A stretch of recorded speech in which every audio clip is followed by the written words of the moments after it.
இயேசு உங்களை நேசிக்கிறார். இந்த நாள் வேதாகம தியானத்திற்கு உங்களை அன்புடன் அழைக்கிறேன். மனம் திரும்புங்கள், பரலோக ராஜ்யம் சமீபித்திருக்கிறது. மத்தேயு 3:2.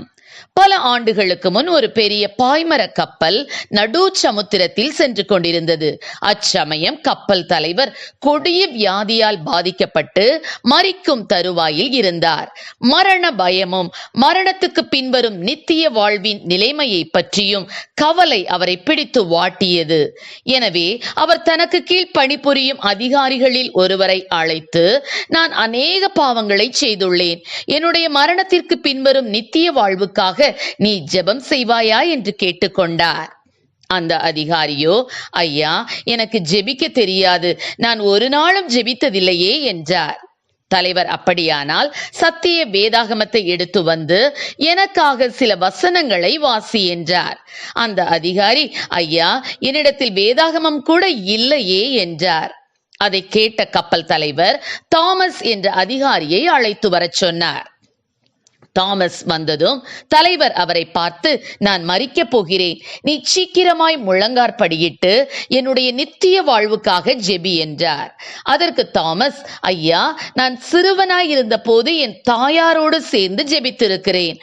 அதற்கு பின்னர் நான் ஜெபித்ததே இல்லை, எப்படி ஜெபிப்பது என்பதை மறந்தும் விட்டேன் என்றார். தலைவரின் நிலைமையை அறிந்த கப்பல் பணியாட்கள் என்ன செய்வதென்று அறியாமல் கப்பல் முழுவதும் சுற்றி அலைந்து, பயணிகள் யாரிடமாவது பரிசுத்த வேதாகமம் இருக்கிறதா, யாருக்காகிலும் ஜெபிக்க தெரியுமா என்று கேட்டனர். அப்பொழுது பயணிகளில் ஒருவன் சமையல் அறையில் உதவி புரியும் வில்லி என்னும் சிறுவன் கையில் பைபிள் போன்ற ஒரு புத்தகம் இருக்க கண்டதாக கூறினான். உடனே பணியாட்கள் விரைந்து சென்று வில்லியை அழைத்து வந்து தலைவரிடம் நிறுத்தினர். கப்பல் தலைவர் வில்லியை பார்த்து, உன்னிடம் பரிசுத்த வேதாகமம் இருக்கிறதா? மரிக்கப் போகும் எனக்கு தேவனுடைய கிருபையை பற்றியும் பாவியாகிய எனக்கு தேவையான பாவ மன்னிப்பை பற்றியும் உள்ள வசனங்களை கண்டுபிடித்து வாசி என்றார்.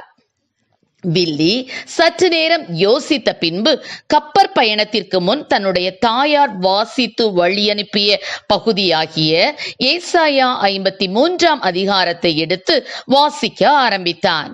நம்முடைய மீறுதல்களின் நிமித்தம் அவர் காயப்பட்டு, நம்முடைய அக்கிரமங்களின் நிமித்தம் அவர் நொறுக்கப்பட்டார், அவருடைய தழும்புகளால் குணமாகிறோம் என்ற வசனத்தை அவன் வாசித்த போது தலைவர், இங்கே நிறுத்திக்கொள் என்றார்.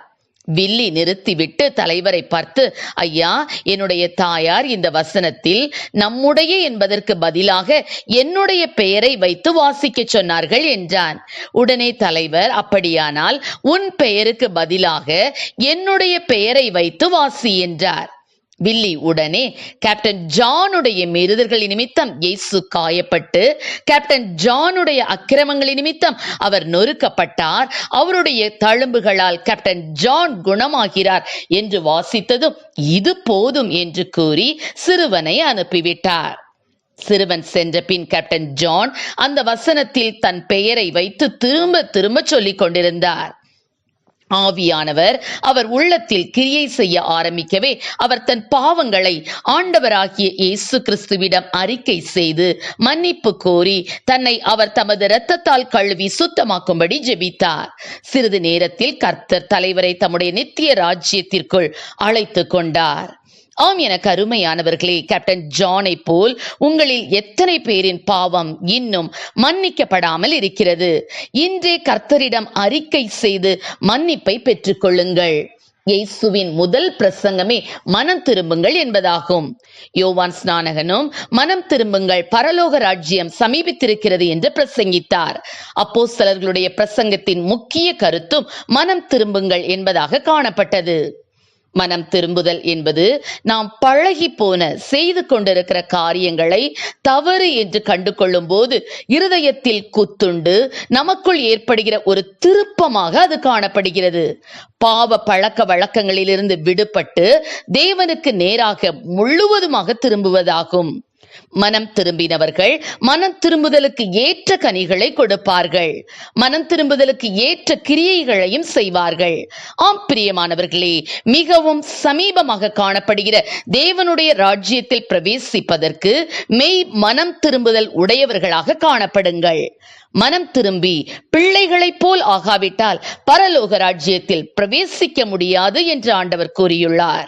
எனவே தாமதமின்றி மனம் திரும்புங்கள். கர்த்தர் நம்மை ஆசீர்வதிப்பாராக. ஆமென். ஜெபம். எங்களை அதிகமாய் நேசித்துவள் நடத்துகிறீங்களா அன்பே பரலோக பிதாவே, இந்த நாட்களில் கூடப்பா ஆண்டவரை ரட்சிக்கப்படாத பிள்ளைகளுக்கு அவனுடைய சமூகத்தில் வருகிறோம். ஆண்டவரே அப்பா, உமக்கு விருப்பமில்லாத காரியங்களை செய்து கொண்டு இருக்கிற பிள்ளைகளுக்காக ஜெபிக்கிறோம் அப்பா. தங்கள் இருதயத்திலே குத்துண்டு ஆண்டவரே அப்பா, தங்களை கர்த்தருக்கென்று ஒப்பு கொடுத்து அந்த பாவ பழக்கங்களிலிருந்து அப்பா ஸ்தோத்திர ஆண்டவர் விடுபட்டு உம்மை ஆராதிக்கக்கூடிய கிருபைகளை கொடுப்பீராக ராஜா. குமாரன் கோபம் கொள்ளாமலும் நீங்கள் வழியிலே அழியாமலும் இருக்கும்படிக்கு அவரை முத்தம் செய்யுங்கள். கொஞ்ச காலத்திலே அவருடைய கோபம் பற்றியறியும். அவரை அண்டிக் கொள்கிற யாவரும் பாக்கியவான்கள் என்று சொல்லுது போல ஆண்டவரே உம்மை அண்டிக் கொள்ளக்கூடிய கிருபைகளை கொடும். ஆசீர்வதியும். இயேசுவின் நாமத்திலே ஜெபிக்கிறோம் நல்ல பிதாவே. ஆமென்.